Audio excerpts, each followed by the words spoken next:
Exam point. എല്ലാവരും സുഖമായിട്ടിരിക്കുമല്ലേ? അപ്പോൾ നമ്മൾ നമ്മുടെ സോഷ്യൽ സയൻസിൻ്റെ ഫസ്റ്റ് ചാപ്റ്ററും സെക്കൻഡ് ചാപ്റ്ററും കംപ്ലീറ്റ് ആക്കി. ഇന്ന് നമ്മൾ ഡിസ്കസ് ചെയ്യാൻ പോകുന്നത് നമ്മുടെ സോഷ്യൽ സയൻസിലെ തേർഡ് ചാപ്റ്ററാണ്.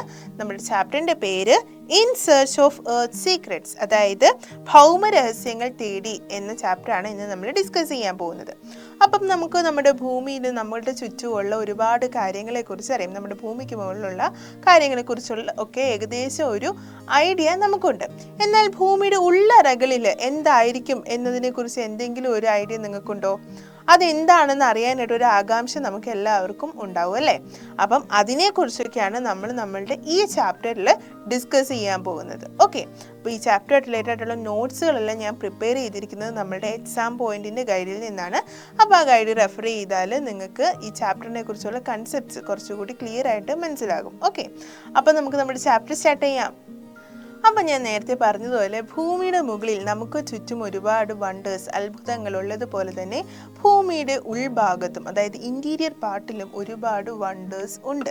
ഓക്കെ, പക്ഷേ ഈ വണ്ടേഴ്സ് അല്ലെങ്കിൽ ഭൂമിയുടെ ഇൻറ്റീരിയർ പാർട്ടിലുള്ള ഈ കാര്യങ്ങളെക്കുറിച്ച് നമുക്കറിയാനായിട്ട് ഒരുപാട് ലിമിറ്റേഷൻസ് ഉണ്ട്. അല്ലെങ്കിൽ ആ ഭൂമിയുടെ ഉള്ളറകളെക്കുറിച്ചുള്ള ഇൻഫോർമേഷൻസ് കളക്ട് ചെയ്യാനായിട്ട് നമുക്ക് ഒരുപാട് ലിമിറ്റേഷൻസ് ഉണ്ട്. നിങ്ങൾ ഈ ഒരു പിക്ചറിൽ കാണുന്നത് പോലെ ഒരുപാട് പാളികൾ അല്ലെങ്കിൽ ഒരുപാട് ലെയേഴ്സ് ഭൂമിയുടെ ഉള്ളറകളിലുണ്ട്. ഓക്കെ, അപ്പം ഇതിനെക്കുറിച്ചൊക്കെയാണ് ഇനി നമ്മൾ ഡിസ്കസ് ചെയ്യാനായിട്ട് പോകുന്നത്. ഓക്കെ, അപ്പം ഞാനിപ്പോൾ പറഞ്ഞു നമുക്ക് ഭൂമിയുടെ ഉള്ളറകളെ കുറിച്ച് അറിയാനായിട്ട് ഒരുപാട് ലിമിറ്റേഷൻസ് അല്ലെങ്കിൽ പരിമിതികൾ ഉണ്ട് എന്ന് പറഞ്ഞു. അപ്പം എന്താണ് ആ പരിമിതികൾ അല്ലെങ്കിൽ എന്തെല്ലാം ലിമിറ്റേഷൻസ് ആണ് നമുക്കുള്ളതെന്നാണ് നമുക്കിനി നോക്കാൻ പോകുന്നത്. ഓക്കെ, അപ്പോൾ ഒന്നാമത്തേത് the temperature and pressure inside the earth increases with depth. അതായത് ഭൂമിയുടെ ഉള്ളിലോട്ട് പോകുന്നതനുസരിച്ച് ഇതിനുള്ളിലെ ടെമ്പറേച്ചറും പ്രഷറും എല്ലാം ഇൻക്രീസ് ആകും. അപ്പം അതുകൊണ്ട് നമുക്ക് ഡയറക്റ്റ്ലി ഭൂമിയുടെ ഇൻറ്റീരിയർ പാർട്ടിൽ നിന്ന് ഡേറ്റ കളക്ട് ചെയ്യാനായിട്ട് പറ്റത്തില്ല. ഇനി മറ്റൊന്നാണ് variations in pressure due to the weight exerted by the overlying layers. ഞാനിപ്പോൾ പറഞ്ഞു ഭൂമിയുടെ ഉള്ളറകൾ എന്ന് പറയുന്നത് ഒരുപാട് പാളികളുണ്ട് അല്ലെങ്കിൽ ഒരുപാട് ലെയേഴ്സ് ഉണ്ട് എന്ന് പറഞ്ഞു. അപ്പം ഇതിൻ്റെ അകത്ത് മുകളിലത്തെ ലെയേഴ്സ് കാരണം അല്ലെങ്കിൽ മുകളിലത്തെ ലെയേഴ്സ് താഴത്തെ ലെയേഴ്സിലോട്ട് ഒരുപാട് പ്രഷർ എക്സേർട്ട് ചെയ്യുന്നുണ്ട്. അപ്പം അത് കാരണം ഇവിടെ പ്രഷർ വേരിയേഷൻ സംഭവിക്കുന്നുണ്ട്. അതുകൊണ്ട് നമുക്ക് ഡേറ്റ കളക്ട് ചെയ്യാനായിട്ട് കുറച്ച് ബുദ്ധിമുട്ടാണ്. ഡയറക്റ്റ്ലി പോയി ഭൂമിയുടെ ഉള്ളിൽ നിന്ന് ഡേറ്റ കളക്ട് ചെയ്യാനായിട്ട് നമുക്ക് ബുദ്ധിമുട്ടാണ്. ഓക്കെ, ഇനി മറ്റൊന്നാണ് the temperature at the center of the earth is about 5000 degrees Celsius. അതായത് ഭൂമിയുടെ ഉള്ളറയിലെ ഏറ്റവും മധ്യഭാഗത്തെ ടെമ്പറേച്ചർ അല്ലെങ്കിൽ താപം എന്ന് പറയുന്നത് 5000 ഡിഗ്രി സെൽഷ്യസ് ആണ്.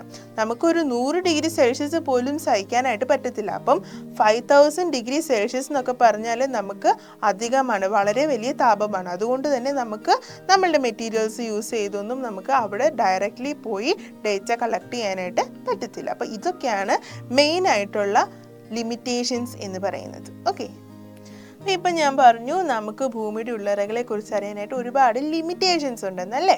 എന്നാൽ നമ്മൾ മനുഷ്യരങ്ങനെ പെട്ടെന്നൊന്നും ഒരു കാര്യത്തെ വിട്ടുകൊടുക്കുന്ന ആൾക്കാരല്ല. അതുകൊണ്ട് തന്നെ നമുക്ക് ഭൂമിയുടെ ഉള്ളറകളെ കുറിച്ച് അറിയാനായിട്ട് കുറച്ച് സോഴ്സസുകളൊക്കെ ഉണ്ട്. അപ്പം അതെന്തൊക്കെയാണെന്നാണ് നമ്മൾ ഇനി നോക്കാൻ പോകുന്നത്. ഒന്നാമത്തേത് from the materials reaching the earth surface through volcanic eruptions.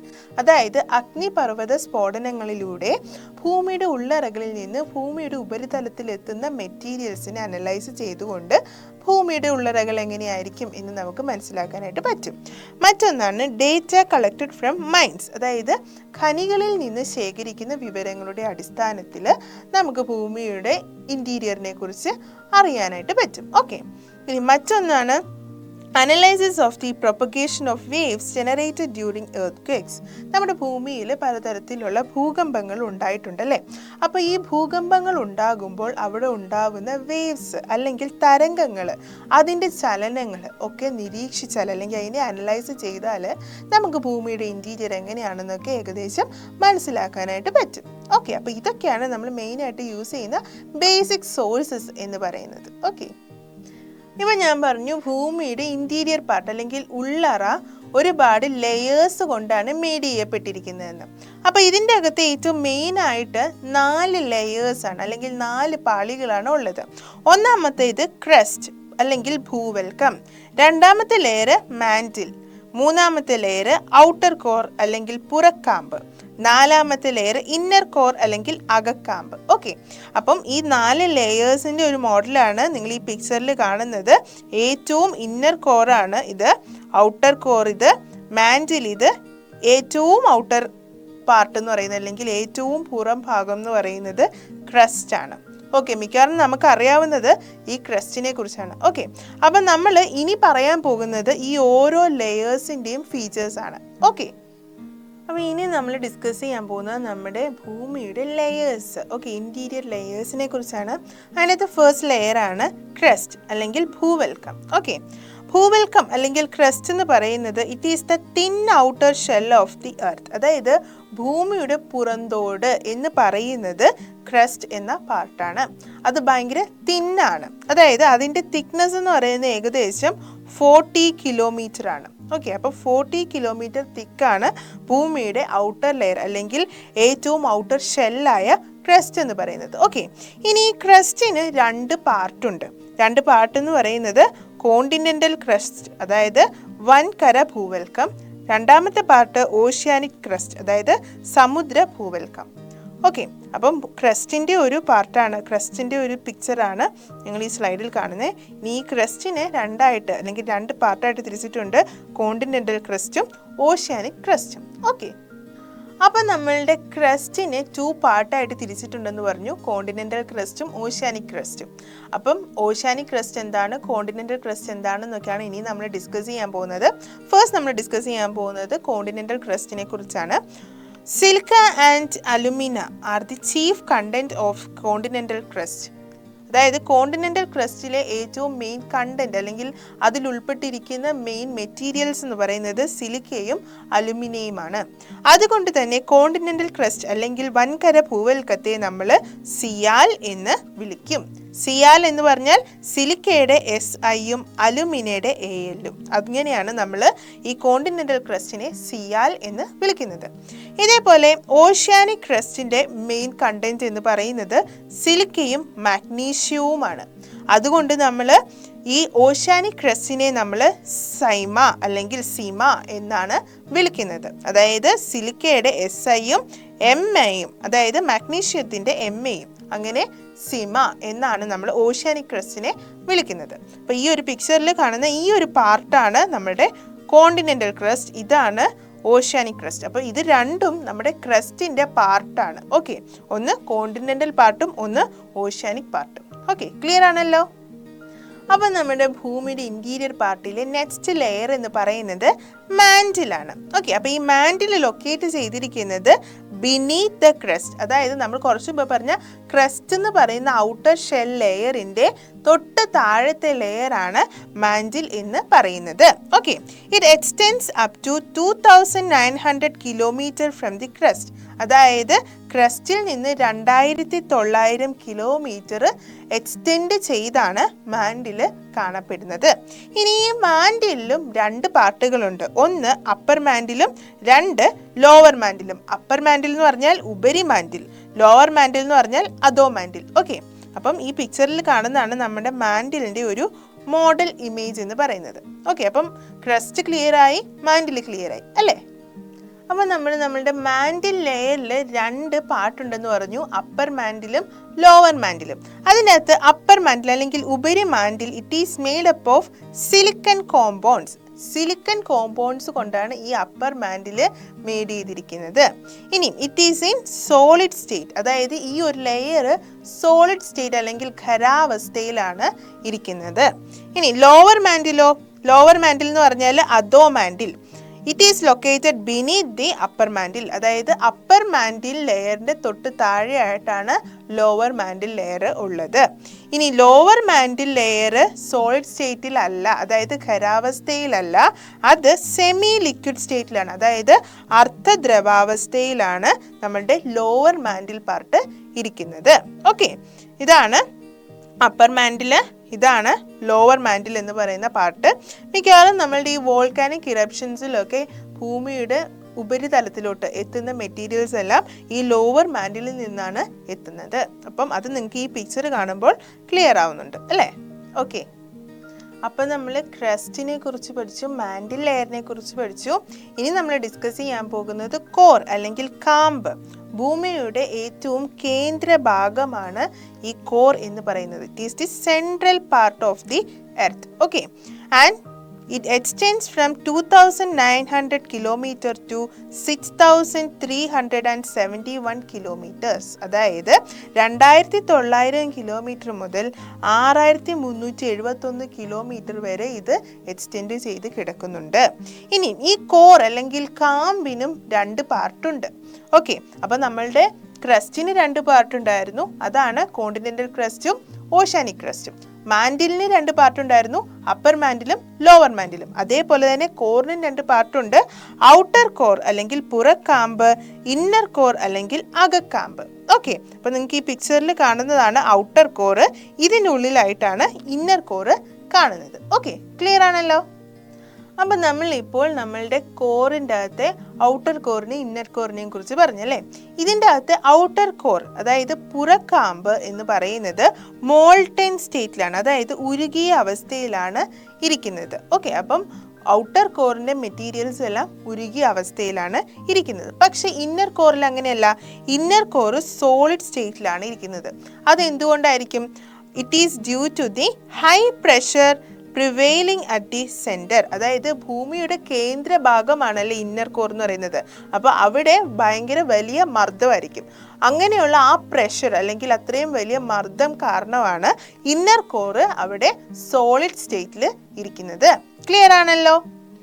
ഇനി അതുപോലെ തന്നെ it is mainly made up of minerals nickel and iron. ഈ ഇന്നർ കോർ എന്ന് പറയുന്നത് നിക്കൽ അയൺ എന്ന് പറയുന്ന 2 മിനറൽസ് കൊണ്ടാണ് മെയിനായിട്ട് മെയ്ഡ് ചെയ്തിരിക്കുന്നത്. അതുകൊണ്ട് തന്നെ ഇതിനെ നൈഫ് എന്നാണ് വിളിക്കുന്നത്. അതായത് നിക്കലിൻ്റെ Niയും അയണിൻ്റെ Fe.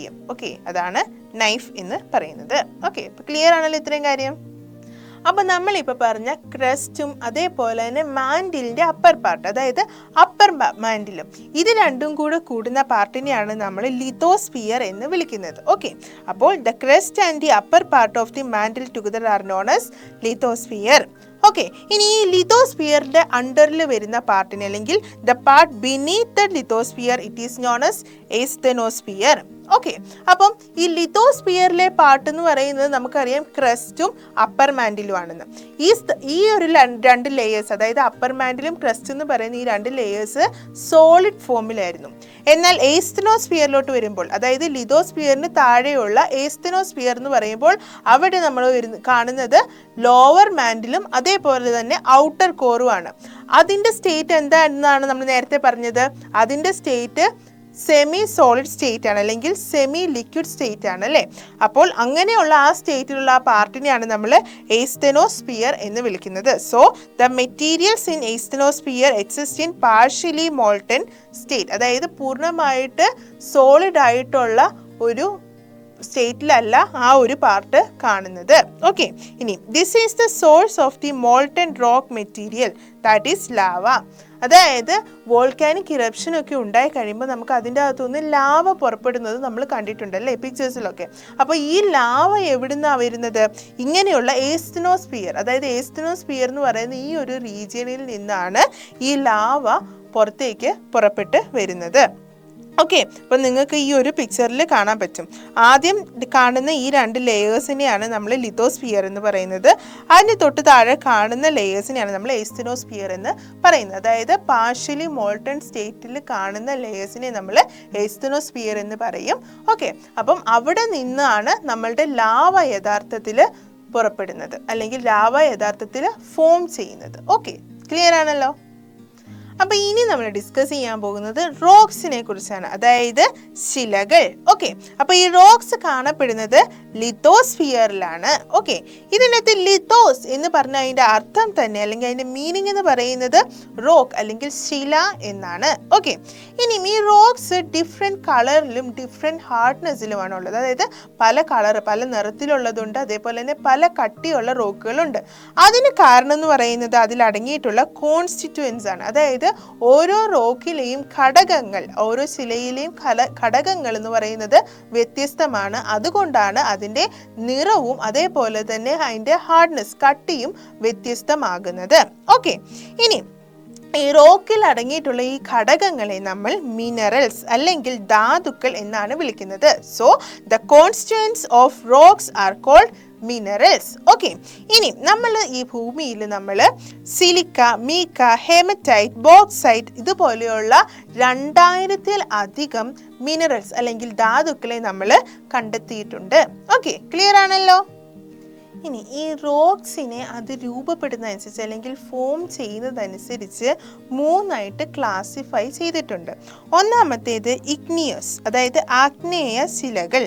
രണ്ടാമത്തേത് സെഡിമെൻ്ററി അല്ലെങ്കിൽ അവസാദ ശിലകൾ, അല്ലെങ്കിൽ മെറ്റാമോർഫിക് കായാന്തരിത ശിലകൾ. ഇങ്ങനെ 3ആയിട്ടാണ് റോക്കിനെ അതിൻ്റെ ഫോർമേഷൻ അനുസരിച്ച് ക്ലാസിഫൈ ചെയ്തിരിക്കുന്നത്. അപ്പോൾ ഫസ്റ്റ് നമുക്ക് ഡിസ്കസ് ചെയ്യാൻ പോകുന്നത് ഇഗ്നിയസ് റോക്കിനെ കുറിച്ചാണ്, അതായത് ആഗ്നേയ ശിലകളെ കുറിച്ചാണ് നമ്മൾ ഫസ്റ്റ് ഡിസ്കസ് ചെയ്യാനായിട്ട് പോകുന്നത്. Igneous rocks are formed by the molten rock material rising through the fissures in the crust. അതായത് ക്രസ്റ്റിൽ ഉണ്ടാകുന്ന ചെറിയ ചെറിയ വിടവുകൾ അല്ലെങ്കിൽ ഫിഷേഴ്സിലൂടെ പുറത്തു വരുന്ന മോൾട്ടൻ സ്റ്റേറ്റ്, അതായത് ലാവ. അങ്ങനെയുള്ള ആ ലാവ അവിടെ വെച്ചിട്ട് ഒന്നെങ്കിൽ ഈ ക്രസ്റ്റിൽ വെച്ചോ അല്ലെങ്കിൽ ഭൂമിയുടെ ഉപരിതലത്തിലെത്തി അവിടെ വെച്ചോ അത് എന്താകും, സോളിഡിഫൈ ആകും, അതായത് ഖരരൂപത്തിലായി മാറും. അങ്ങനെയാണ് ഇഗ്നിയസ് റോക്കുകൾ അല്ലെങ്കിൽ ആഗ്നേയ ശിലകൾ ഫോം ചെയ്യുന്നത്. ഓക്കെ, അതായത് ഭൂമിയുടെ ക്രസ്റ്റ് അല്ലെങ്കിൽ ഭൂവൽക്കത്തിൽ ചെറിയ ചെറിയ വിടവുകൾ ഉണ്ടാവും, അതിലൂടെ ഈ മോൾട്ടൻ ലാവ പുറത്തു വരും. എന്നിട്ട് ആ ക്രസ്റ്റിൽ വെച്ച് തന്നെ ഒന്നെങ്കിൽ അത് സോളിഡിഫൈ ആകും, അല്ലെങ്കിൽ അത് ഭൂമിയുടെ സർഫസിലെത്തി അവിടെ അത് സോളിഡിഫൈ ആകും. ഇങ്ങനെയാണ് ഇഗ്നിയസ് റോക്കുകൾ ഫോം ചെയ്യുന്നത്. ഇനി ഈ ഇഗ്നിയസ് റോക്കുകളിന് എക്സാമ്പിളാണ് ഗ്രാനൈറ്റും ബസാൾട്ടും. അതേപോലെ നമ്മളുടെ ഈ ഇഗ്നിയസ് റോക്കിനെ പ്രൈമറി റോക്ക് എന്നാണ് അറിയപ്പെടുന്നത്, അതായത് പ്രാഥമിക ശിലകൾ. അതിന് കാരണം എന്താണെന്ന് വെച്ചാൽ ഈ ഇഗ്നിയസ് റോക്കിൽ നിന്നാണ് മറ്റ് എല്ലാ ടൈപ്പ് റോക്കുകളും അല്ലെങ്കിൽ മറ്റ് എല്ലാ ടൈപ്പ് ശിലകളും ഫോം ചെയ്യുന്നത്. അതുകൊണ്ടാണ് നമ്മളുടെ ഈ ഇഗ്നിയസ് റോക്കിനെ നമ്മൾ പ്രൈമറി റോക്സ് എന്ന് അറിയപ്പെടുന്നത്. ഓക്കെ, ഇപ്പം നിങ്ങൾ ഈ പിക്ചറിൽ കാണുന്നത് ഒരു ഇഗ്നിയസ് റോക്കിൻ്റെ പിക്ചറാണ്. ഓക്കെ, ക്ലിയർ ആണല്ലോ എങ്ങനെയാണ് ഇഗ്നിയസ് റോക്ക് ഫോം ചെയ്യുന്നതെന്ന്? ഇനി നമ്മൾ ഡിസ്കസ് ചെയ്യാൻ പോകുന്നത് സെഡിമെൻ്ററി റോക്സിനെ കുറിച്ചാണ്, അതായത് അവസാദ ശിലകൾ. ഓക്കെ, അപ്പോൾ നമ്മൾ നേരത്തെ ഇഗ്നിയസ് റോക്കിനെ കുറിച്ച് പറഞ്ഞപ്പോൾ നമ്മൾ പറഞ്ഞു അതാണ് പ്രൈമറി റോക്ക് എന്നല്ലേ. അപ്പം ഈ ഇഗ്നിയസ് റോക്കിന് ഒരുപാട് സമയങ്ങൾ കഴിഞ്ഞ് കഴിയുമ്പോഴത്തേക്ക് വിതറിങ് എന്ന് പറയുന്ന ഒരു പ്രോസസ്സ് നടക്കും. അതായത് ഈ ശിലകൾ എന്ത് ചെയ്യും, ക്ഷയിക്കാനായിട്ട് തുടങ്ങും. എന്നിട്ട് അതിൽ നിന്നുള്ള റോക്കുകൾ പൊടിഞ്ഞു പോകാനായിട്ട് തുടങ്ങും. Okay, the debris formed will be deposited in the low regions as layer. അതായത് ഇങ്ങനെ ക്ഷയിച്ച് ആ റോക്ക് പൊടിഞ്ഞ് ഈ വരുന്ന ഡിപ്പോസിറ്റുകൾ ലെയറായിട്ട് ഇങ്ങനെ ഫോം ചെയ്യാൻ തുടങ്ങും. അങ്ങനെ ഡിപ്പോസിറ്റ് ചെയ്യാനായിട്ട് തുടങ്ങും ഓരോ ലെയറായിട്ട്. അങ്ങനെ ലെയറായിട്ട് ഡിപ്പോസിറ്റ് ആയി അവിടെ ഫോം ചെയ്യുന്ന റോക്കിനെയാണ് നമ്മൾ സെഡിമെൻ്ററി റോക്ക് എന്ന് പറയുന്നത്. ഓക്കെ, അങ്ങനെ ആ ലെയേഴ്സ് ഗ്രാജുവലി ഒരു റോക്കിൻ്റെ ഫോമിലായിട്ട് മാറും. അതിനെ നമ്മൾ സെഡിമെൻ്ററി റോക്സ് എന്ന് വിളിക്കും. ഓക്കെ, ഇങ്ങനെയുള്ള സെഡിമെൻ്ററി റോക്കിന് എക്സാമ്പിളാണ് സാൻഡ് സ്റ്റോണും ലൈം സ്റ്റോണും, അതായത് മണൽക്കല്ലും ചുണ്ണാമ്പ് കല്ലും. ഓക്കെ, ഇനിയും ഇപ്പം നമ്മൾ പറഞ്ഞു ഈ സെഡിമെൻ്ററി റോക്ക് ഇങ്ങനെ മറ്റേ ഇഗ്നിയസ് റോക്ക് പൊടിഞ്ഞ് അല്ലെങ്കിൽ അത് ക്ഷയിച്ച് പൊടിഞ്ഞ് അതിൽ നിന്ന് ഡിപ്പോസിറ്റ് ആകുന്ന ഓരോ ലെയർ ഫോം ചെയ്താണ് സെഡിമെൻ്ററി റോക്ക് ഫോം ചെയ്യുന്നതെന്ന് നമ്മളിപ്പോൾ പറഞ്ഞു. ഇങ്ങനെ ഫോം ചെയ്യുന്ന, അതായത് ഇതുപോലെ ലെയറായിട്ട് ഫോം ചെയ്യുന്ന റോക്ക് ആയതുകൊണ്ട് തന്നെ ഇതിനെ സ്ട്രാറ്റിഫൈഡ് റോക്ക് എന്നും കൂടെ നമ്മൾ വിളിക്കും. അതായത് അടുക്കു ശിലകൾ എന്നും നമ്മൾ ഈ സെഡിമെൻ്ററി റോക്സിനെ വിളിക്കും. ഓക്കെ, ഈ പിക്ചറിൽ കാണുന്നതാണ് സെഡിമെൻ്ററി റോക്ക്. ഓക്കെ, ക്ലിയർ ആണല്ലോ? അപ്പം നമ്മൾ ഇഗ്നിയസ് റോക്കിനെ കുറിച്ച് പഠിച്ചു, പിന്നെ സെഡിമെൻ്ററി റോക്സിനെ കുറിച്ച് പഠിച്ചു. ഇനി നമ്മൾ ഡിസ്കസ് ചെയ്യാൻ പോകുന്നത് മെറ്റാമോർഫിക് റോക്സിനെ കുറിച്ചാണ്, അതായത് കായാന്തരിത ശിലകൾ. ഓക്കെ, അപ്പം എങ്ങനെയാണ് മെറ്റാമോർഫിക് റോക്സ് ഫോം ചെയ്യുന്നത്? അതായത് ഹൈ പ്രഷറിലും ടെമ്പറേച്ചറിലും അതേപോലെ തന്നെ ഒരുപാട് കെമിക്കൽ ചേഞ്ചസിലൂടെയൊക്കെയാണ് മെറ്റാമോർഫിക് റോക്കുകൾ ഫോം ചെയ്യുന്നത്. ഓക്കെ, അപ്പോൾ ഇഗ്നിയസ് റോക്കിലൊക്കെ ഹൈ ടെമ്പറേച്ചർ പ്രഷറൊക്കെ കൊടുത്ത് അതേപോലെ തന്നെ ഒരുപാട് കെമിക്കൽ ചേഞ്ചുകളൊക്കെ വന്നാണ് മെറ്റാമോർഫിക് റോക്കുകൾ ഫോം ചെയ്യുന്നത്. ഓക്കെ, ഇനി ഇതിൻ്റെ മെറ്റാമോർഫിക് റോക്സിന് എക്സാമ്പിളാണ് മാർബിളും സ്ലേറ്റും. ഓക്കെ, അതേപോലെ metamorphic rocks R prominent in Kerala, അതായത് നമ്മുടെ കേരളത്തിൽ ഏറ്റവും കൂടുതൽ കാണുന്നത് ഈ മെറ്റാമോർഫിക് റോക്കുകളായിരിക്കും. ഓക്കെ, ക്ലിയർ ആണല്ലോ. അപ്പം മെറ്റാമോർഫിക് റോക്കുകൾ ഫോം ചെയ്യുന്നത് ഹൈ ടെമ്പറേച്ചർ, പ്രഷർ, അതുപോലെ കെമിക്കൽ ചേഞ്ച്, ഇതൊക്കെ മൂലമാണ് മെറ്റാമോർഫിക് റോക്കുകൾ ഫോം ചെയ്യുന്നത്. ഓക്കെ, അപ്പോൾ ഇനി നമ്മൾ ഡിസ്കസ് ചെയ്യാൻ പോകുന്നത് റോക്ക് സൈക്കിളിനെ കുറിച്ചാണ്. അതായത് എങ്ങനെയാണ് ഒരു ഫോം ഓഫ് റോക്കിൽ നിന്ന് മറ്റൊരു ഫോം ഓഫ് റോക്ക് ഫോം ചെയ്യുന്നതെന്ന്. നമ്മൾ പറഞ്ഞു നമ്മളുടെ പ്രൈമറി ഫോം ഓഫ് റോക്ക് അല്ലെങ്കിൽ പ്രൈമറി റോക്ക് എന്ന് പറയുന്നത് ഇഗ്നിയസ് റോക്ക് ആണെന്ന് പറഞ്ഞു. ഈ ഇഗ്നിയസ് റോക്ക് ഒന്നെങ്കിൽ മെൽറ്റായിട്ട് ലാവയായി മാറാം. ഹൈ ഹീറ്റ് അവിടെ കിട്ടിക്കഴിഞ്ഞാൽ ഇഗ്നിയസ് റോക്ക് വീണ്ടും മെൽറ്റായിട്ട് ലാവയായിട്ട് മാറാം. ഇനി അല്ല എന്നുണ്ടെങ്കിൽ ഇതേപോലെ ഇഗ്നിയസ് റോക്ക് വിതറിങ്ങിലൂടെയോ ഇറോഷനിലൂടെയോ സെഡിമെൻ്റ് ആയിട്ട് മാറും. ഇനി അല്ലെങ്കിൽ ഈ ഇഗ്നിയസ് റോക്ക് ഹൈ ഹീറ്റും പ്രഷറും കിട്ടിക്കഴിഞ്ഞാൽ മെറ്റാമോർഫിക് റോക്കായിട്ട് മാറാനായിട്ട് ചാൻസ് ഉണ്ട്. ഇനി ഈ ഇഗ്നിയസ് റോക്ക് ഒന്നെങ്കിൽ ലാവയാകും അല്ലെങ്കിൽ സെഡിമെൻ്റ് ആകും എന്ന് പറഞ്ഞു. ഇനി സെഡിമെൻ്റ് ആകുവാണ് ചെയ്യുന്നതെന്നുണ്ടെങ്കിൽ ഈ സെഡിമെൻ്റ് ഓരോ ലെയറായിട്ട് ഫോം ചെയ്ത് അതൊരു സെഡിമെൻ്ററി റോക്ക് ആവാനായിട്ട് ചാൻസ് ഉണ്ട്. ഓക്കെ, ഇനി അതൊരു സെഡിമെൻ്ററി റോക്ക് ആയാലോ, സെഡിമെൻ്ററി റോക്ക് വീണ്ടും പൊടിഞ്ഞ് അല്ലെങ്കിൽ ഇറോഷനിലൂടെ വിതറിങ്ങിലൂടെയോ വീണ്ടും സെഡിമെൻ്റ് ആയിട്ട് മാറാം. എന്നിട്ട് വീണ്ടും അത് ലെയറിൽ ഫോമായി സെഡിമെൻ്ററി റോക്ക് ആകാം. ഇനി അല്ലെങ്കിൽ ഈ സെഡിമെൻ്ററി റോക്ക് ഹീറ്റും പ്രഷറും ഒക്കെ അപ്ലൈ ആയി കഴിയുമ്പോൾ അല്ലെങ്കിൽ ഒരുപാട് ഹീറ്റ് പ്രഷറും ഒക്കെ കാരണം മെറ്റാമോർഫിക് റോക്കായിട്ട് മാറാനായിട്ട് ചാൻസ് ഉണ്ട്. ഇനി ഈ മെറ്റാമോർഫിക് റോക്ക് വീണ്ടും വിതറിങ്ങിലൂടെ ഇറോഷനിലൂടെയോ സെഡിമെൻ്റ് ആയിട്ട് മാറും. അങ്ങനെ ഓരോ ലെയർ സെഡിമെൻ്റ് ആയി ഫോം ചെയ്ത് അത് വീണ്ടും സെഡിമെൻ്ററി റോക്കായിട്ട് മാറാൻ ചാൻസ് ഉണ്ട്. ഇനി അല്ല എങ്കിൽ മെറ്റാമോർഫിക് റോക്ക് മെൽറ്റായിട്ട് അത് ലാവ അല്ലെങ്കിൽ മാഗ്മയായിട്ട് മാറും. ഇനി ഈ മെറ്റാമോർഫിക് റോക്ക് മാഗ്മ ആയിട്ടാണ് മാറുന്നതെന്നുണ്ടെങ്കിൽ ഈ മാഗ്മ സോളിഡിഫൈ ചെയ്ത് നമ്മളുടെ ഇഗ്നിയസ് റോക്ക് വീണ്ടും ഫോം ആകും. അങ്ങനെ ഫോം ആവുന്ന ഇഗ്നിയസ് റോക്ക് വീണ്ടും ഒന്നെങ്കിൽ മെൽറ്റായി ലാവയാകും, അല്ലെങ്കിൽ വിതർ ചെയ്തിട്ട് സെഡിമെൻ്റ് ആകും, അല്ലെങ്കിൽ ഹൈ ഹീറ്റിലും പ്രഷറിലും അത് വീണ്ടും മെറ്റാമോർഫിക് റോക്കായിട്ട് മാറും. ഇങ്ങനെ ഒരു റോക്ക് സൈക്കിളിൽ തന്നെ ഒരുപാട് സൈക്കിളുകൾ വീണ്ടും സംഭവിക്കുന്നുണ്ട്. ഇങ്ങനെയാണ് ഡിഫറെൻറ്റ് ടൈപ്സ് ഓഫ് റോക്കുകൾ ഫോം ചെയ്യുന്നത്. അപ്പം നമ്മൾ ഇത്രയും നേരം പറഞ്ഞതിൻ്റെ അകത്ത് ഒരുപാട് പ്രാവശ്യം നമ്മൾ വിതറിങ് എന്ന് പറയുന്ന പ്രോസസ്സിനെ കുറിച്ച് പറഞ്ഞു. അപ്പോൾ എന്താണ് വിതറിങ് അല്ലെങ്കിൽ അപക്ഷയം എന്ന് പറഞ്ഞാൽ എന്താണ്? അതായത് rocks undergo various changes with time, അതായത് ഓരോ കാലഘട്ടത്തിനനുസരിച്ച് അല്ലെങ്കിൽ കാലം പോകുന്നതനുസരിച്ച് റോക്സിന് ഒരുപാട് ചേഞ്ചസുകൾ വന്നുകൊണ്ടേയിരിക്കും. Such integration or decomposition of rock is known as weathering. അതായത് ഇങ്ങനെ ഒരുപാട് കാലം കഴിഞ്ഞ് കഴിയുമ്പോൾ ഈ ശിലകൾ അല്ലെങ്കിൽ ഈ റോക്ക് പൊടിഞ്ഞു പോവുകയോ അല്ലെങ്കിൽ പൊട്ടിപ്പോകുകയോ വിഘടിക്കുകയോ ഒക്കെ ചെയ്യും. ഓക്കെ, ഇങ്ങനെയുള്ള പ്രോസസ്സിനെ അതായത് ഇതിന് ക്ഷയം വരുന്ന ഈ ഒരു പ്രോസസ്സിനെയാണ് നമ്മൾ വിതറിങ് എന്ന് വിളിക്കുന്നത്. ഇനി ഈ ഒരു വിതറിങ് കാരണം ഈ റോക്കിൻ്റെ കോമ്പോസിഷന് ഫിസിക്കലിയോ അല്ലെങ്കിൽ കെമിക്കലിയോ ചേഞ്ചസ് വരാം. അതായത് ഫിസിക്കൽ കോമ്പോസിഷനും ചേഞ്ച് വരാം, കെമിക്കൽ കോമ്പോസിഷനും ചേഞ്ച് വരാം. ഓക്കെ, അപ്പോൾ ഈ ഒരു പ്രോസസ്സിനെയാണ് നമ്മൾ വിതറിങ് എന്ന് വിളിക്കുന്നത്. ഓക്കെ, ക്ലിയർ ആണല്ലോ. അപ്പോൾ നമ്മളിപ്പോൾ പറഞ്ഞ ഈ വിതറിങ് ഡിഫറെൻറ്റ് ടൈപ്സ് ഉണ്ട്. ഓക്കെ, പല കാരണങ്ങൾ അല്ലെങ്കിൽ പല തരത്തിലുള്ള വിതറിങ് കാരണമാണ് റോക്സ് ഇങ്ങനെ പൊട്ടിപ്പൊളിയുന്നത് അല്ലെങ്കിൽ അതിന് ക്ഷയമുണ്ടാകുന്നത്. ഓക്കെ, അപ്പോൾ അത് എന്തെല്ലാം ടൈപ്പ് വിതറിങ് ആണെന്നാണ് നമ്മൾ ഇനി നോക്കാൻ പോകുന്നത്. മെയിനായിട്ട് 3 ടൈപ്പ് ഓഫ് വിതറിങ് ആണ് ഉള്ളത്. ഒന്നെന്ന് പറയുന്നത് ഫിസിക്കൽ ഓർ മെക്കാനിക്കൽ വിതറിങ് അല്ലെങ്കിൽ ഭൗതിക അപക്ഷയം. രണ്ടെന്ന് പറയുന്നത് കെമിക്കൽ വിതറിങ് അല്ലെങ്കിൽ രാസിക അപക്ഷയം.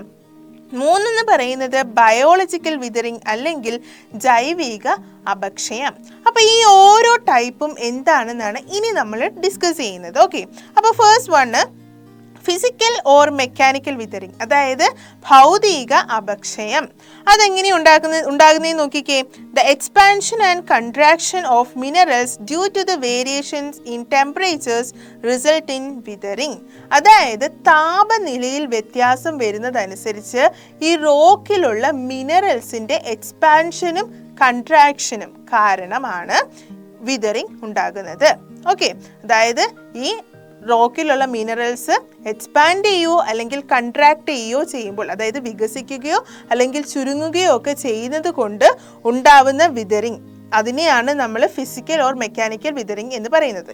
ഇതിന് കാരണം എന്ന് പറയുന്നത് വേരിയേഷൻ ഇൻ ടെമ്പറേച്ചർ ആണ്. അതായത് താപനിലയിൽ വ്യത്യാസം വരുന്നത് കൊണ്ടാണ് ഈ റോക്സിലുള്ള മിനറൽസ് വികസിക്കുകയോ അല്ലെങ്കിൽ ചുരുങ്ങുകയോ ചെയ്യുന്നത്. ഇങ്ങനെ വികസിക്കുകയോ ചുരുങ്ങുകയോ ചെയ്യുമ്പോൾ അവിടെ വിതറിങ് ഉണ്ടാകുന്നു.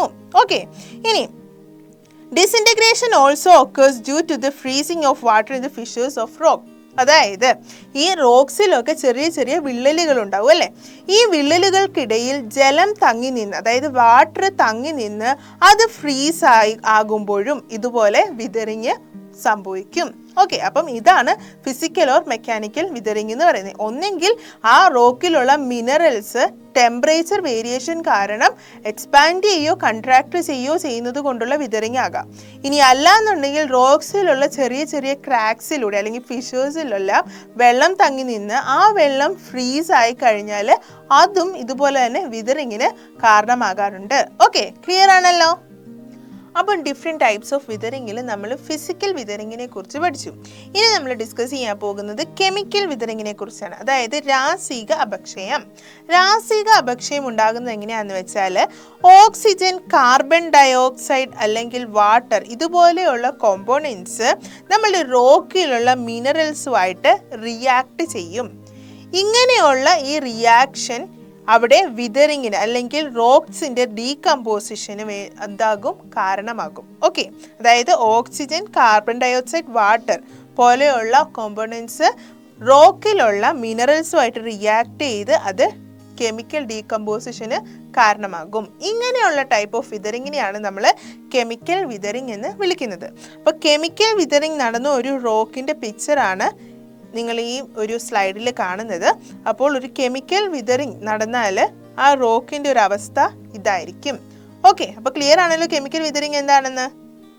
അപ്പോൾ നമ്മൾ ഫിസിക്കൽ വിതറിങ് പഠിച്ചു, കെമിക്കൽ വിതറിങ് പഠിച്ചു. ഇനി നമ്മൾ ഡിസ്കസ് ചെയ്യാൻ പോകുന്നത് ബയോളജിക്കൽ വിതറിങ് അല്ലെങ്കിൽ ജൈവിക അപക്ഷയം. എങ്ങനെയാണ് ബയോളജിക്കലി റോക്ക് വിതറി ചെയ്യുന്നതെന്നാണ് ഇന്ന് നമ്മൾ ഡിസ്കസ് ചെയ്യാൻ പോകുന്നത്. അതായത് ഇപ്പം ഈ റോക്കുകളിലൊക്കെ ചെറിയ ചെറിയ വിള്ളലുകൾ ഉണ്ടെങ്കിൽ അതിലൂടെ ഏതെങ്കിലും പ്ലാന്റിൻ്റെ റൂട്ടുകളൊക്കെ പെനിട്രേറ്റ് ചെയ്താൽ അല്ലെങ്കിൽ ഇറങ്ങി ചെല്ലുമ്പോഴൊക്കെ അതൊരു വിതറിങ്ങിന് കാരണമാകാം. ഇനി അല്ലെങ്കിൽ ചില ആനിമൽസിൻ്റെ, അതായത് ചില മുയൽ പോലെയുള്ള അല്ലെങ്കിൽ എലി പോലെയുള്ള അനിമൽസൊക്കെ മാളങ്ങൾ ഉണ്ടാക്കുന്നത് ഈ റോക്സിലൊക്കെ ആണെങ്കിൽ അത് വിതറിങ്ങിന് കാരണമാകാം. ഇനി അതേപോലെ തന്നെ പ്ലാന്റ്സിൻ്റെയോ അനിമൽസിൻ്റെയോ ഒക്കെ അവശിഷ്ടങ്ങൾ അല്ലെങ്കിൽ അവരുടെയോ എല്ലാം ഒക്കെ ഡെഡ് ബോഡീസ് ഒക്കെ അവിടെ ജീർണിച്ചാൽ അല്ലെങ്കിൽ അതിൻ്റെയൊക്കെ ഡീകമ്പോസിഷൻ ഈ ഒരു റോക്കിൽ നടന്നാൽ അതും ഇതുപോലത്തെ ബയോളജിക്കൽ വിതറിങ്ങിന് കാരണമാകും.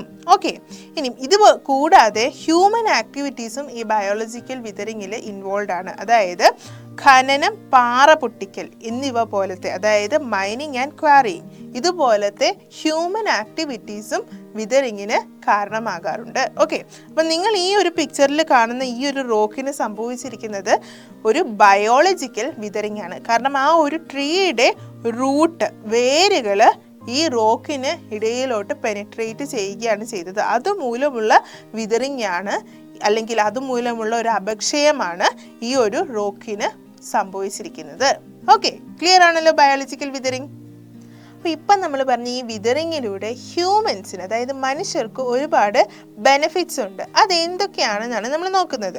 ഒന്നാമത്തേത് minerals in the rocks get extracted. അപ്പോൾ ഞാൻ പറഞ്ഞു ഈ റോക്കിൽ ഒരുപാട് മിനറൽസ്, ധാതുക്കൾ ഉണ്ടെന്ന്.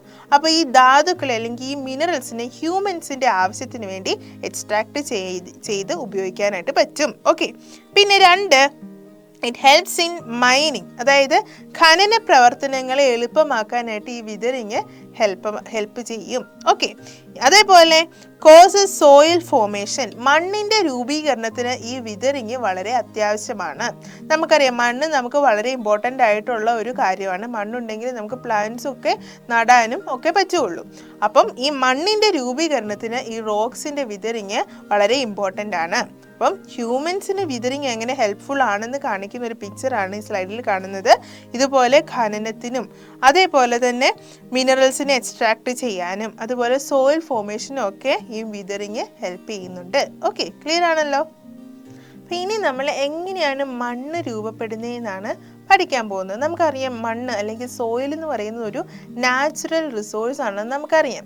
അപ്പോൾ ഇതിൻ്റെ രൂപപ്പെടലിനെ കുറിച്ച് നമ്മൾ നേരത്തെ പറഞ്ഞു.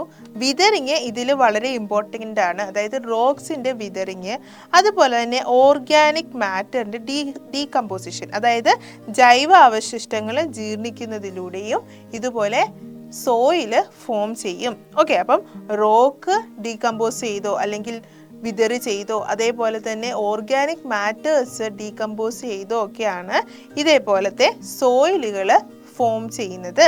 ഓക്കെ, അപ്പോൾ നമ്മളിപ്പോൾ പറഞ്ഞ ഈ സോയിൽ ഫോമേഷൻ അല്ലെങ്കിൽ മണ്ണിൻ്റെ രൂപീകരണത്തിന് കാരണമാകുന്ന കാര്യങ്ങൾ അല്ലെങ്കിൽ അതിനെ ഇൻഫ്ലുവൻസ് ചെയ്യുന്ന ഫാക്ടേഴ്സ് എന്തൊക്കെയാണെന്നാണ് നമ്മൾ ഇനി നോക്കുന്നത്. ഒന്ന്, ക്ലൈമറ്റ്, കാലാവസ്ഥ വളരെ ഇമ്പോർട്ടൻ്റ് ആണ്. രണ്ട്, ഭൂപ്രകൃതി അല്ലെങ്കിൽ ടോപ്പോഗ്രഫി. പിന്നെ മൂന്നാമത്തെ ഫാക്ടർ എന്ന് പറയുന്നത് പ്ലാന്റ്സ് ആൻഡ് അനിമൽസ്, അതായത് സസ്യങ്ങളും ജന്തുക്കളും. പിന്നെ ടൈം, സമയം, അതേപോലെ പാരന്റ് റോക്ക്, അതായത് മാതൃശില. ഓക്കെ, അതായത് മാതൃശില എന്ന് പറഞ്ഞാൽ ഏത് ശിലയിൽ നിന്നാണോ next type of Shila form ചെയ്യുന്നത് ആ ശിലയ്ക്ക് മറ്റേ ശില പാരന്റൽ റോക്കാണ്. അതായത് ഇപ്പോൾ ഇഗ്നിയസ് റോക്കിൽ നിന്നാണ് സെഡിമെന്ററി റോക്ക് ഫോം ചെയ്യുന്നതെങ്കിൽ ഈ സെഡിമെന്ററി റോക്ക് അല്ലെങ്കിൽ ഇഗ്നിയസ് റോക്ക് എന്ന് പറയുന്നതിൻ്റെ പാരന്റൽ റോക്കാണ്. ഇതേപോലെ തന്നെ നമ്മളുടെ മണ്ണിനും ഒരു പാരന്റൽ റോക്ക് കാണും. അതായത് ഇപ്പോൾ സെഡിമെന്ററി റോക്കിൽ നിന്നാണ് ഈ മണ്ണ് ഫോം ചെയ്യുന്നതെങ്കിൽ അതിൻ്റെ പാരന്റൽ റോക്ക് എന്ന് പറയുന്നത് സെഡിമെന്ററി റോക്കായിരിക്കും. ഓക്കെ, അപ്പം ഇങ്ങനെയാണ് പാരന്റൽ റോക്ക് എന്ന് പറയുന്നത് ഇതാണ്. അപ്പം ഇതൊക്കെയാണ് മെയിൻ ഫാക്ടേഴ്സ് എന്ന് പറയുന്നത്. അപ്പം climate, topography, parental material, plants and animals, time, ഇത്രയും കാര്യങ്ങൾ കൂടിയാണ് സോയിൽ ഫോമേഷനിലിട്ട് കോൺട്രിബ്യൂട്ട് ചെയ്യുന്നത്. ഓക്കെ, ക്ലിയർ ആണല്ലോ. അപ്പോൾ ഇപ്പം നമ്മൾ പറഞ്ഞ സോയിൽ ഫോമേഷന് കാരണമാകുന്ന ഫാക്ടേഴ്സ് അല്ലെങ്കിൽ സോയിൽ ഫോമേഷനെ ഇൻഫ്ലുവൻസ് ചെയ്യുന്ന ഫാക്ടേഴ്സ് ഓരോന്നിനെ കുറിച്ചാണ് നമ്മൾ ഇനി നോക്കുന്നത്. ഫസ്റ്റ് നമ്മൾ നോക്കുന്നത് ക്ലൈമറ്റ് അല്ലെങ്കിൽ കാലാവസ്ഥ. അതായത് തണുപ്പുള്ള കാലാവസ്ഥയിൽ സോയിൽ ഫോമേഷൻ വളരെ സ്ലോ ആയിരിക്കും. ഓക്കെ, പക്ഷേ ഹോട്ട് ടെമ്പറേച്ചറിൽ അതായത് നല്ല ചൂടേറിയ കാലാവസ്ഥയിലും അതേപോലെ തന്നെ വാട്ടറിൻ്റെ പ്രസൻസ്, വെള്ളത്തിൻ്റെ പ്രസൻസ് ഒരുപാടുണ്ടെങ്കിലും അത് സോയിൽ ഫോമേഷനെ സ്പീഡപ്പ് ചെയ്യും. ഓക്കെ, അതായത് തണുപ്പുള്ള കാലാവസ്ഥയിൽ ഈ സോയിൽ ഫോമേഷൻ വളരെ സ്ലോ ആയിരിക്കും.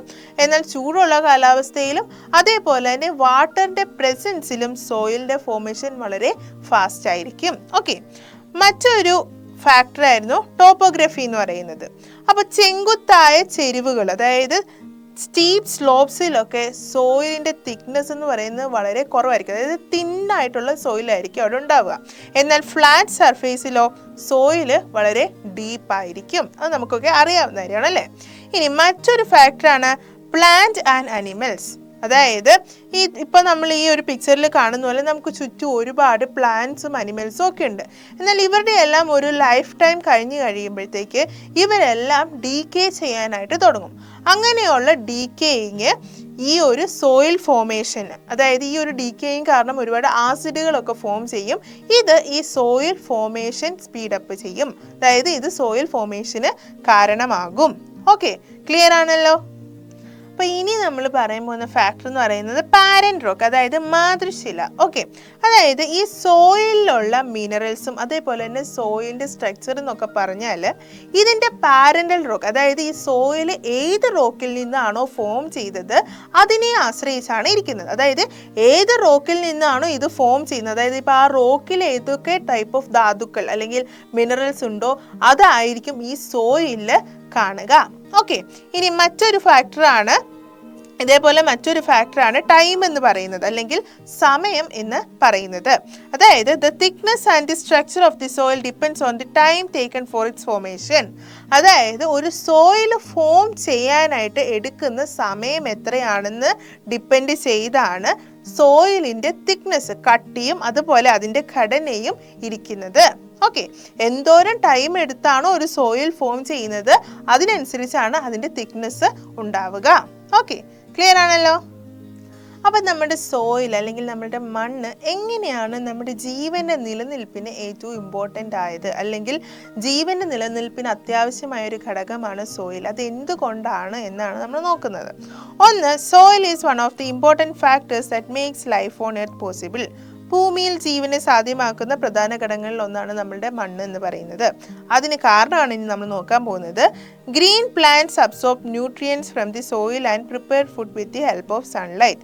അതായത് സൺലൈറ്റിൻ്റെ ഹെൽപ്പോടെയാണ് ഗ്രീൻ പ്ലാന്റ്സ് ഫുഡ് പ്രിപ്പയർ ചെയ്യുന്നത്. പക്ഷേ അത് മാത്രമല്ല, സൺലൈറ്റ് മാത്രം പോരാ പ്ലാന്റ്സിന് ഫുഡ് പ്രിപ്പയർ ചെയ്യാൻ, അതിന് ന്യൂട്രിയൻസിന് ആവശ്യമാണ്. അപ്പോൾ ഈ ന്യൂട്രിയൻസിനെ ഈ പ്ലാന്റ്സിന് കിട്ടുന്നത് നമ്മുടെ സോയിൽ നിന്നാണ്. അങ്ങനെ ഫുഡ് പ്രിപ്പയർ ചെയ്യുന്ന പ്ലാന്റ്സ്, ആ പ്ലാന്റ്സിനെ നമ്മൾ ഹ്യൂമൻസും അനിമൽസും എന്ത് ചെയ്യുന്നു? കൺസ്യൂം ചെയ്യുന്നു. ഓക്കെ, ഇനി ഇങ്ങനെയുള്ള പ്ലാന്റ്സും അനിമൽസും മരിച്ചു കഴിഞ്ഞാൽ, അല്ലെങ്കിൽ അവയുടെ ജീവൻ നിന്നു കഴിഞ്ഞാൽ, അല്ലെങ്കിൽ അവരുടെ ലൈഫ് ടൈം കഴിഞ്ഞു കഴിഞ്ഞാൽ they will return to soil. അവർ തിരിച്ച് മണ്ണിലോട്ടാണ് ചേരുന്നത്. ഓക്കെ, അപ്പോൾ ഇങ്ങനെ മണ്ണിന് നമ്മളുടെ എല്ലാ ലൈഫിൽ വലിയൊരു ഇൻഫ്ലുവൻസ് ഉണ്ട്, അല്ലെങ്കിൽ വലിയൊരു റോളുണ്ട്. ഓക്കെ, ക്ലിയർ ആണല്ലോ? അപ്പം നമുക്കിനി നമ്മളുടെ മണ്ണല്ലേ സോയിലിൻ്റെ യൂസസ് എന്തൊക്കെയാണെന്ന് നോക്കാം. List out the uses of soil. അത് ഏതൊക്കെയാണ്? For construction purposes. കൺസ്ട്രക്ഷൻ പർപ്പസസിന് നമുക്ക് സോയിൽ വേണം, അതായത് ബിൽഡിങ്ങുകളൊക്കെ കൺസ്ട്രക്ട് ചെയ്യാനായിട്ട്. പിന്നെ soil helps in filtering and purification of water. വെള്ളത്തിൻ്റെ ഫിൽറ്ററിങ്ങിനും പ്യൂരിഫിക്കേഷനും വേണ്ടി സോയിൽ ഹെൽപ്പ് ചെയ്യുന്നുണ്ട്. അതേപോലെ it is important to produce different type of crops. അതായത് പലതരത്തിലുള്ള ക്രോപ്സുകൾ, വിളകൾ പ്രൊഡ്യൂസ് ചെയ്യാനായിട്ട് സോയിൽ വളരെ ഇമ്പോർട്ടൻ്റ് ആണ്. Okay, it is use to make pots and bricks etcetera. പോട്ടുകൾ, ബ്രിക്കുകൾ, കട്ടകൾ, ഇതുപോലത്തെ കാര്യങ്ങളൊക്കെ ഉണ്ടാക്കാനായിട്ട് നമുക്ക് സോയിൽ വളരെ ഇമ്പോർട്ടൻ്റ് ആണ്. അതേപോലെ തന്നെ some soils are used in beauty products. സൗന്ദര്യവർദ്ധന വസ്തുക്കളിൽ ചിലതിലൊക്കെ ചില ടൈപ്പ് ഓഫ് സോയിലുകൾ യൂസ് ചെയ്യുന്നുണ്ട്. ഓക്കെ, ക്ലിയർ ആണല്ലോ?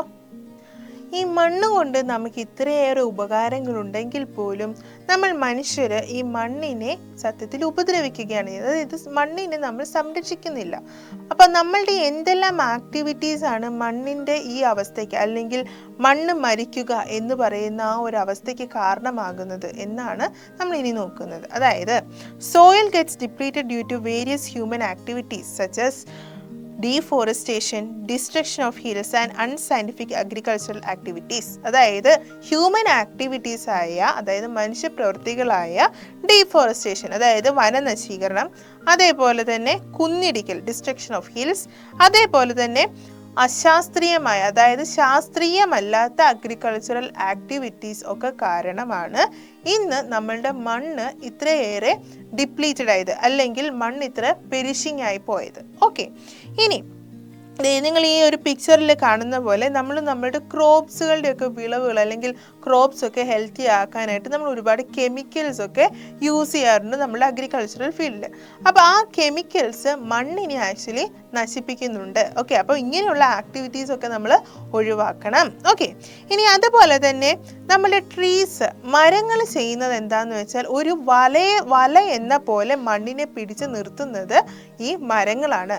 പക്ഷേ നമ്മൾ മനുഷ്യരെന്താ ചെയ്യുന്നത് അവിടെ? അപ്പം ഈ മരങ്ങളെ, അതായത് ഈ സോയിലിനെ സംരക്ഷിക്കുന്ന ഈ മരങ്ങളെ നമ്മൾ ഈ പിക്ചറിലൊക്കെ കാണുന്ന പോലെ വെട്ടി നശിപ്പിക്കും. അതപ്പോൾ സോയിലിൻ്റെ കില്ലിങ്ങിന്, അല്ലെങ്കിൽ സോയിലിൻ്റെ ഡിപ്ലീഷന് കാരണമാകുന്നു. ഓക്കെ, അങ്ങനെ എൻവയോൺമെൻറ്റിൽ ഒരുപാട് പ്രശ്നങ്ങൾ ഉണ്ടാകുന്നു. ഓക്കെ, അപ്പം ഇങ്ങനെയുള്ള ഹ്യൂമൻ ആക്ടിവിറ്റീസ് നമ്മൾ ഒഴിവാക്കണം. ഓക്കെ, അപ്പം എങ്ങനെയുള്ള ഹ്യൂമൻ ആക്ടിവിറ്റീസ്? കുന്നുകൾ ഇടിക്കുന്നത് നമ്മൾ നിർത്തണം. അതേപോലെ തന്നെ മരുന്നുകൾ, അതായത് കെമിക്കലായിട്ടുള്ള സാധനങ്ങൾ നമ്മളുടെ അഗ്രികൾച്ചറൽ ഫീൽഡ്സിൽ യൂസ് ചെയ്യുന്നത് നിർത്തണം. ഡീഫോറസ്റ്റേഷൻ, വനനശീകരണം നമ്മൾ നിർത്തണം. ഇങ്ങനെയൊക്കെ നമുക്ക് സോയിലിനെ കൺസേർവ് ചെയ്യാനായിട്ട് പറ്റുള്ളൂ. ഓക്കെ, ക്ലിയർ ആണല്ലോ? ഇനി നമ്മൾ പറയുന്നത് നമ്മൾ നേരത്തെ പറഞ്ഞു മണ്ണിനെ സംരക്ഷിക്കേണ്ടത് വളരെ അത്യാവശ്യമാണെന്ന്. എന്തുകൊണ്ടാണ് നമ്മൾ മണ്ണിനെ സംരക്ഷിക്കേണ്ട ആവശ്യകത എന്നാണ് നമ്മൾ നോക്കുന്നത്. ഒരിക്കൽ ഈ മേൽ മണ്ണ് നഷ്ടമായാൽ, അതായത് ടോപ്പ് സോയിൽ ഒരിക്കലായിട്ട് പോയി കഴിഞ്ഞാൽ പിന്നെ നമുക്ക് അവിടെ ബാക്കിയുള്ളത് ബാരൻ ലാൻഡും റോക്കി സർഫേസുമാണ്. അതായത് ഊഷരഭൂമിയോ അല്ലെങ്കിൽ പാറനിരപ്പോ മാത്രമായിരിക്കും അവിടെ ഉണ്ടാകുക. പിന്നീട് ഈ മണ്ണ് ഫോം ചെയ്യാനായിട്ട് ആയിരക്കണക്കിന് വർഷങ്ങൾ എടുക്കും. അതായത് thousands of years for the top soil to regenerate. Okay, അതായത് നമ്മൾ പറഞ്ഞു റോക്കിൻ്റെ ഒക്കെ വിതറിങ്ങിലൂടെ ഇറോഷനിലൂടെയൊക്കെയാണ് മെയിനായിട്ട് സോയിൽ ഫോം ചെയ്തിരുന്നത്. അപ്പം ഇന്ന് നമ്മൾ കാണുന്ന ഈ സോയിൽ ഫോം ചെയ്യാനായിട്ട് ആയിരക്കണക്കിന് വർഷങ്ങൾ എടുത്തു. ഓക്കെ, അപ്പം ഇപ്പോഴുള്ള നമ്മളുടെ ഈ മേൽ മണ്ണ് നമുക്ക് നഷ്ടപ്പെട്ടാൽ വീണ്ടും ഇതുപോലെ സോയിൽ ഫോം ചെയ്യാനായിട്ട് ആയിരക്കണക്കിന് വർഷങ്ങൾ നമ്മൾ കാത്തിരിക്കേണ്ടി വരും. ഇനി എന്താണ് ഈ മണ്ണിൻ്റെ ഉപകാരം? It is essential for the continued sprouting of life. അതായത് പ്രകൃതിയിൽ പുതിയ പുതിയ ജീവൻ്റെ നാമ്പുകൾ ഉണ്ടാകാനായിട്ട് ഈ സോയിൽ വളരെ ഇമ്പോർട്ടൻ്റ് ആണ്. ഇത് കാരണം തന്നെ നമ്മൾ സോയിലിനെ സംരക്ഷിക്കേണ്ടത് വളരെ അത്യാവശ്യമാണ്.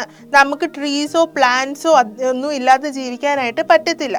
അതുപോലെ സോയിലിനെ കൊണ്ടുള്ള യൂസസ് എന്തൊക്കെയാണെന്ന് നമ്മൾ പറഞ്ഞു കഴിഞ്ഞു. അപ്പം ഈ സോയിൽ നമ്മളുടെ കയ്യിൽ നിന്ന് നഷ്ടമായി കഴിഞ്ഞാൽ ഇതൊന്നും നമുക്ക് കിട്ടത്തില്ല. ഇനി ഈ സോയിൽ ഫോം ചെയ്യണമെങ്കിൽ തന്നെ ഒരുപാട് വർഷങ്ങൾ വീണ്ടും കഴിയേണ്ടി വരും. ഓക്കെ, അപ്പം നമുക്ക് മണ്ണ് സംരക്ഷിക്കണം. ഓക്കെ, അപ്പം ഈ ലെസണിൽ നമ്മൾ ഡിഫറെൻറ്റ് ടൈപ്സ് ഓഫ് എർത്തിൻ്റെ ലെയേഴ്സിനെ കുറിച്ചും നമ്മൾ എങ്ങനെയാണ് സോയിൽ ഫോം ചെയ്യുന്നത്, റോക്സ് ഫോം ചെയ്യുന്നതെന്നൊക്കെ പഠിച്ചു. അപ്പോൾ ഈ ലെസണുമായിട്ട് റിലേറ്റഡ് ആയിട്ടുള്ള കുറച്ച് ക്വസ്റ്റ്യൻസും അതിൻ്റെ ആൻസേഴ്സും ഒക്കെ നമുക്കൊന്ന് നോക്കാം. ഫസ്റ്റ് ക്വസ്റ്റ്യൻ എന്ന് പറയുന്നത്, by what all means can be conserve the soil? സോയിലിനെ സംരക്ഷിക്കാൻ അല്ലെങ്കിൽ സോയിലിനെ കൺസേർവ് ചെയ്യാൻ നമുക്ക് എന്തെല്ലാം കാര്യങ്ങൾ എടുക്കാനായിട്ട് പറ്റും, അല്ലെങ്കിൽ എന്തെല്ലാം കാര്യങ്ങൾ ചെയ്യാനായിട്ട് പറ്റും എന്നാണ് ചോദ്യം. ഓക്കെ, അതിൻ്റെ ആൻസർ എന്ന് പറയുന്നത്, ഒന്ന്, ചെക്ക് ഡീഫോറസ്റ്റേഷൻ അല്ലെങ്കിൽ വനനശീകരണം നടക്കുന്നുണ്ടോ എന്ന് നമ്മൾ ശ്രദ്ധിച്ചുകൊണ്ടിരിക്കുക. അതായത് പരമാവധി വനനശീകരണത്തെ തടയുക.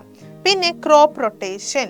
ഓക്കെ, ക്രോപ്പ് റൊട്ടേഷൻ എന്ന് പറയുന്ന ഒരു പ്രോസസ്സ് നമ്മൾ ചെയ്യാനായിട്ട് ശ്രമിക്കുക. അതായത് ഒരിക്കലും ഒരു ക്രോപ്പ് നട്ട് കഴിഞ്ഞാൽ എല്ലാ പ്രാവശ്യവും ആ ഒരു ക്രോപ്പ് മാത്രം നടാതെ പല ടൈപ്പ് ഓഫ് ക്രോപ്പുകൾ ഒരേ മണ്ണിൽ മാറി മാറി നടാനായിട്ട് നമ്മൾ ശ്രമിക്കുക.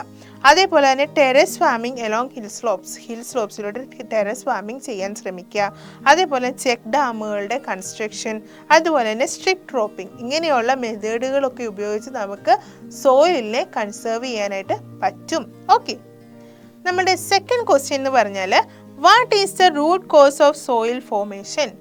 സോയിൽ ഫോർമേഷൻ അല്ലെങ്കിൽ മണ്ണ് രൂപീകരണത്തിൻ്റെ പ്രധാന കാരണം എന്താണ്? എന്തായിരുന്നു നമ്മളുടെ പ്രധാന കാരണം? വിതറിങ്. ഓക്കെ, അതായത് റോക്കുകളുടെ വിതറിങ് ആണ് സോയിൽ ഫോർമേഷൻ്റെ ഏറ്റവും പ്രധാന കാരണം എന്ന് പറയുന്നത്. ഓക്കെ, അപ്പം ഇനി നമ്മൾ ഡിസ്കസ് ചെയ്യാൻ പോകുന്നത് തേർഡ് ക്വസ്റ്റ്യൻ ആണ്. തേർഡ് ക്വസ്റ്റ്യൻ എന്ന് പറഞ്ഞാൽ, list out the factors influencing soil formation. Soil ഫോർമേഷന് ഇൻഫ്ലുവൻസ് ചെയ്യുന്ന ഫാക്ടേഴ്സിനെ കുറിച്ച് നമ്മൾ പറഞ്ഞായിരുന്നു അല്ലേ? അപ്പോൾ ആ ഫാക്ടേഴ്സ് ഏതൊക്കെയാണെന്നാണ് ചോദ്യം. ഏതൊക്കെയായിരുന്നു? ഒന്ന്, നമ്മുടെ ക്ലൈമറ്റ്, പിന്നെ ടോപ്പോഗ്രഫി, പിന്നെയോ പ്ലാന്റ്സും അനിമൽസും, പിന്നെ ടൈം, അതേപോലെ തന്നെ പാരന്റ് റോക്ക്. ഓക്കെ, അപ്പോൾ ഇത്രയും ഫാക്ടേഴ്സ് ആണ് സോയിൽ ഫോർമേഷനെ ഇൻഫ്ലുവൻസ് ചെയ്യുന്നത്. അപ്പോൾ നമ്മളുടെ ഫൈനൽ ക്വസ്റ്റ്യൻ എന്ന് പറയുന്നത്, how metamorphic rocks are formed? Metamorphic റോക്കുകൾ എങ്ങനെയാണ് രൂപപ്പെടുന്നത് എന്നാണ് ചോദ്യം. എങ്ങനെയായിരുന്നു? When rocks undergo physical and chemical changes due to high temperature and pressure, metamorphic rocks are formed. അതായത് ഉയർന്ന താപവും മർദ്ദവും കാരണം ഫിസിക്കലിയും കെമിക്കലിയും ശിലകൾക്ക് ചേഞ്ചസ്, മാറ്റങ്ങൾ വരാം. ഇത് കാരണമാണ് മെറ്റാമോർഫിക് റോക്കുകൾ ഫോം ചെയ്യുന്നത്. ഓക്കെ, അപ്പം ഉയർന്ന താപവും അതുപോലെ ഉയർന്ന പ്രഷറും മർദ്ദവും, അതായത് ടെമ്പറേച്ചറും പ്രഷറും അത് ഹൈ ആയി കഴിയുമ്പോൾ റോക്കുകൾക്ക് ഫിസിക്കലിയും കെമിക്കലിയും ചേഞ്ചസ് വരും. അത് മെറ്റാമോർഫിക് റോക്കുകളുടെ ഫോർമേഷന് കാരണമാകും. ഓക്കെ, ക്ലിയർ ആണല്ലോ? അപ്പോൾ നമ്മളുടെ ഈ ലെസണിൽ എന്തൊക്കെയാണ് സംസാരിച്ചത് അല്ലെങ്കിൽ എന്തൊക്കെയാണ് ഡിസ്കസ് ചെയ്തത് നമുക്ക് ഒന്നുകൂടി നോക്കാം. നമ്മൾ മെയിനായിട്ട് എർത്തിൻ്റെ ലെയേഴ്സിനെ കുറിച്ച് പറഞ്ഞു. ഒന്ന്, ക്രസ്റ്റിനെ കുറിച്ച് പറഞ്ഞു. ക്രസ്റ്റ്, മാൻറ്റിൽ, കോർ, ഇതായിരുന്നു നമ്മൾ ഡിസ്കസ് ചെയ്ത ലെയേഴ്സ്. അതിൻ്റെ അകത്ത് ക്രസ്റ്റിൽ പെടുന്നതാണ് കോണ്ടിനെൻ്റൽ ക്രസ്റ്റും ഓഷ്യാനിക് ക്രസ്റ്റും. കോണ്ടിനെൻ്റൽ ക്രസ്റ്റിനെ നമ്മൾ സിയാൽ എന്ന് വിളിക്കും. അതിന് കാരണം അതിൻ്റെ അകത്ത് മെയിൻ കോമ്പണൻസ് എന്ന് പറയുന്നത് സിലിക്കണും അലുമിനിയം ആണ്. അതേപോലെ തന്നെ ഓഷ്യാനിക് ക്രസ്റ്റിനെ നമ്മൾ സിമ എന്ന് വിളിക്കും. അതിന് കാരണം അതിൻ്റെ അകത്ത് മെയിൻ കോമ്പണൻസ് എന്ന് പറഞ്ഞാൽ, അല്ലെങ്കിൽ ആ ക്രസ്റ്റിൻ്റെ മെയിൻ കോമ്പണൻസ് എന്ന് പറയുന്നത് സിലിക്കോണും മാഗ്നീഷ്യവുമാണ്. അതേപോലെ തന്നെ മാൻറ്റിലും 2 ടൈപ്പ് ഉണ്ടെന്ന് പറഞ്ഞത്, അപ്പർ മാൻറ്റിലും അതേപോലെ തന്നെ ലോവർ മാൻറ്റിലും. ഇതേപോലെ കോറും 2 ടൈപ്പ് ഉണ്ട്, ഇന്നർ കോറും അതേപോലെ തന്നെ ഔട്ടർ കോറും. ഇനി ഇതിൻ്റെ അകത്ത് സിയാൽ, അതായത് കോണ്ടിനെൻ്റൽ ക്രസ്റ്റും അതേപോലെ തന്നെ മാൻറ്റിലെ അപ്പർ മാൻറ്റിലും കൂടി ചേർന്ന ഭാഗത്തെയാണ് നമ്മൾ ലിത്തോസ്ഫിയർ എന്ന് വിളിച്ചു. ഇനി ലിത്തോസ് എന്ന് പറഞ്ഞാൽ അതിൻ്റെ അർത്ഥം റോക്സ് എന്നാണ് നമ്മൾ പറഞ്ഞു അല്ലേ. അപ്പോൾ ഈ റോക്കുകൾ 3 ടൈപ്പ് ഉണ്ടെന്ന് നമ്മൾ പഠിച്ചു. Igneous rock, sedimentary rock, metamorphic rock. ഇനി ഇത് ഫോം ചെയ്യുന്നത് ഡിഫറെൻറ്റ് ടൈപ്സ് ഓഫ് വിതറിങ്ങിലൂടെയും ഡിഫറെൻറ്റ് ടൈപ്സ് ഓഫ് ഇറോഷനിലൂടെയും അതുപോലെ തന്നെ മെൽറ്റിങ്ങിലൂടെ, ഹൈ പ്രഷറിലൂടെയൊക്കെയാണെന്ന് പറഞ്ഞ് നമ്മൾ റോക്ക് സൈക്കിളിനെ കുറിച്ച് പഠിച്ചു.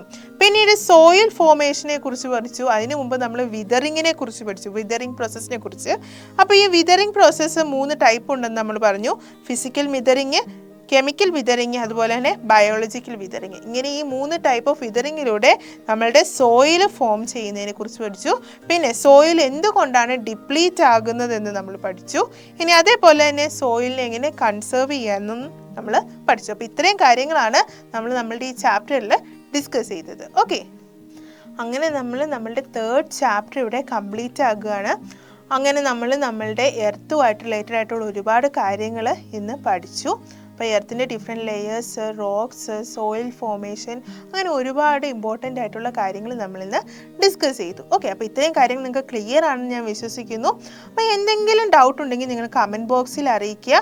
അതേപോലെ തന്നെ നമ്മുടെ ചാപ്റ്റർ റിലേറ്റഡ് ആയിട്ടുള്ള ഒരുപാട് ക്വസ്റ്റ്യൻസും അതിൻ്റെ ആൻസേഴ്സും എല്ലാം നമ്മളുടെ എക്സാം പോയിൻ്റെ ഗൈഡിൽ കൊടുത്തിട്ടുണ്ട്. അപ്പോൾ അതൊക്കെ റെഫർ ചെയ്യുകയാണെങ്കിൽ നിങ്ങൾക്ക് എക്സാമിന് അത് വളരെ ഹെൽപ്ഫുൾ ആയിരിക്കും. ഓക്കെ, അതുപോലെ എന്തെങ്കിലും ഡൗട്ട്സ് ഉണ്ടെങ്കിൽ കമൻറ്റ് ചെയ്യുക. പരമാവധി ഇത് ക്ലിയർ ചെയ്യാനായിട്ട് ഞാൻ ഹെൽപ്പ് ചെയ്യും. ഓക്കെ, അപ്പോൾ all the best. Thank you.